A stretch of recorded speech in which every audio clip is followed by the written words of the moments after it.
Momento do Discipulado.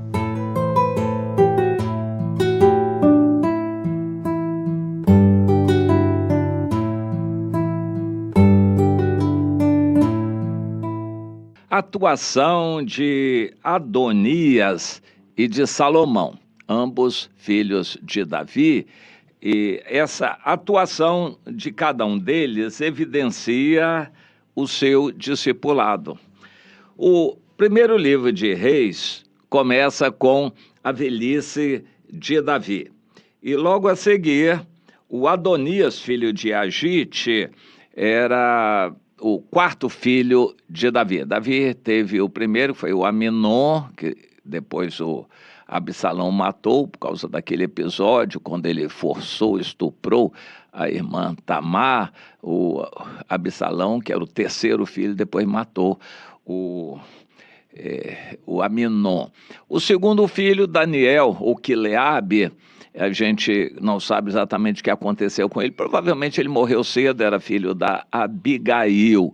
O terceiro era o Absalão, que depois se rebelou contra o pai e morreu. Depois de tudo isso, então, o Adonias, o quarto filho, se achou no direito de ser o filho mais velho vivo, de ocupar o lugar do pai.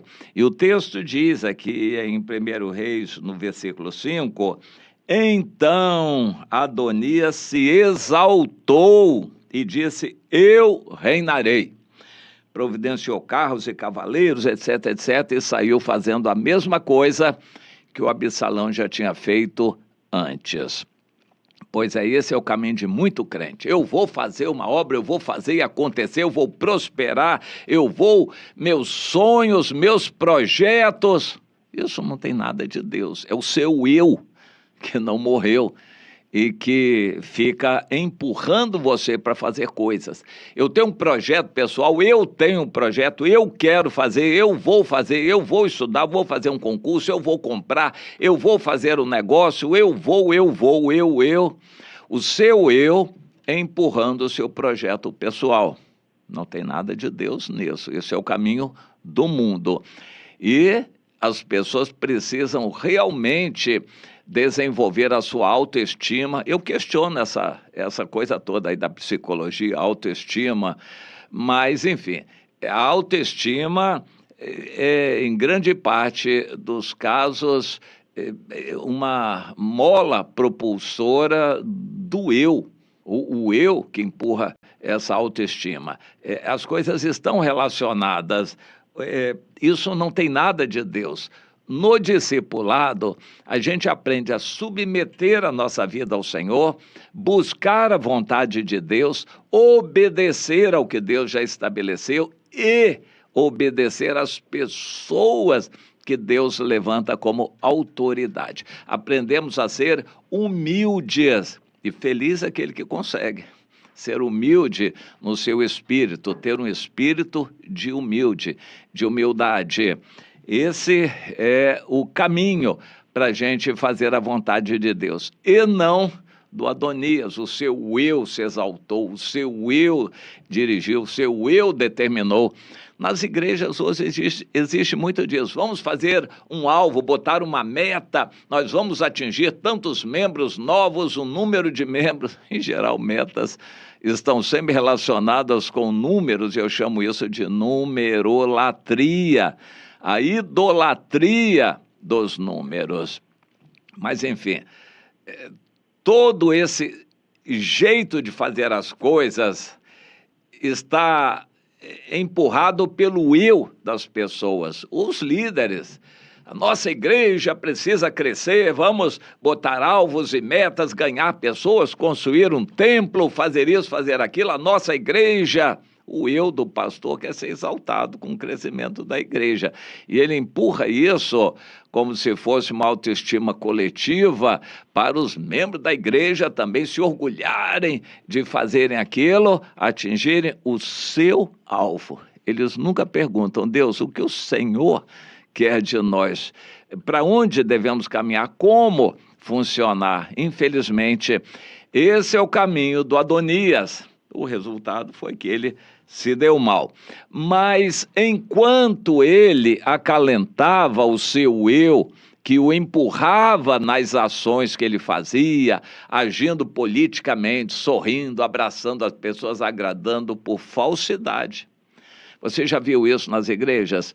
Alguém que está querendo alguma coisa e fica agradando os irmãos com sorriso, com abraços. A pessoa nunca lembra do outro, não se interessa pelo outro, mas na hora que precisa do outro, a pessoa se desmancha em amabilidades, falsidade. Tudo isso é denunciado por Jesus, essa maneira falsa, hipócrita de agradar as pessoas por interesse. E as igrejas, infelizmente, têm muito disso. Mas, em paralelo, o caminho do Salomão. O Salomão aguardou. A mãe dele defendeu o interesse dele. O Salomão era adolescente ainda nessa época, 12 a 16 anos de idade. E a mãe dele, a Batseba, entendeu a situação e o profeta Natã exortou: olha, ô Batseba, você está no direito, porque o Davi, o seu marido, prometeu a você que o Salomão se assentaria no trono, porque o Salomão era promessa de Deus. Davi tinha a revelação de que seria Salomão, mas Davi estava se calando, aguardando o Salomão crescer. Mas como Adonias se precipitou, queria tomar o reino à força, Davi tinha que fazer alguma coisa antes de morrer e antes que o Adonias desse o golpe final, como o Absalão queria dar em Davi. Mas o Davi, então, estava velho, já acomodado, e o Natã, o profeta, alertou a Batseba: ô Batseba, vai lá e fala com o rei. E vamos fazer o seguinte: quando você estiver conversando, eu vou atrás e vou também reforçar que ele prometeu que o Salomão seria o rei, e o Adonias já está tomando a frente. Vamos lá. E foram.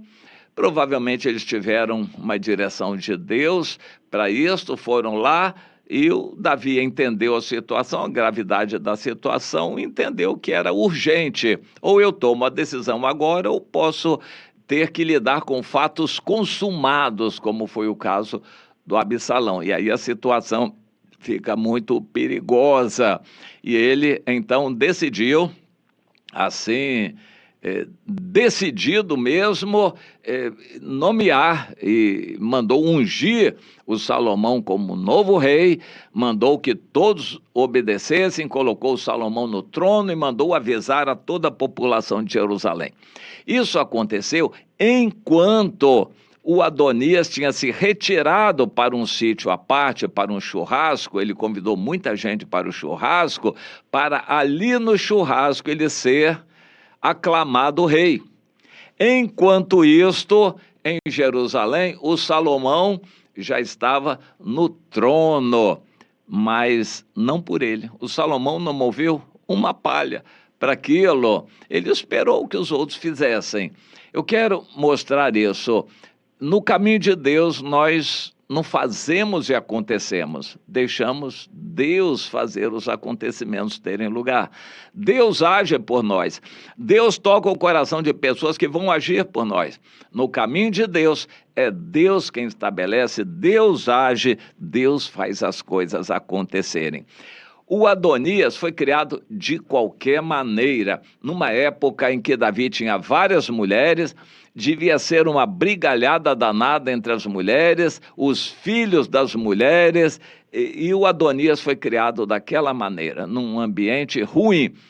Mas o Salomão, num ato de graça de Deus, depois do pecado de Davi com a Batseba, Davi se dedicou a Batseba como, digamos, a melhor esposa, era a última, era a mais próxima dele, e por causa da culpa que Davi sentia por ter estragado a vida da Batseba, ele se dedicou a ela e ao filho dela. Davi pôde educar o Salomão, o que ele não fez com nenhum dos outros filhos. Ele discipulou o Salomão, mas melhor ainda, ele entregou o Salomão para ser discipulado pelo profeta Natã. O profeta Natã, um homem de Deus, foi o babá do Salomão, a primeira professora do Salomão, o profeta Natan ensinou o Salomão nos caminhos do Senhor. Salomão teve o melhor do discipulado, ele foi discipulado, preparado para ser um rei. E como foi? Como rei, ele foi inigualável, mas porque recebeu um discipulado. Vamos procurar entender isso. Quando pais discipulam filhos, a diferença é total. Infelizmente, pais, inclusive cristãos, estão muito envolvidos com o trabalho, com seus projetos pessoais e não têm tempo de ver seus filhos crescerem. Quando eles acordam, os filhos já estão grandes e não aceitam mais ensino, não são discipulados. Os pais choram o resto da vida, mas não adianta mais. Entenda isto.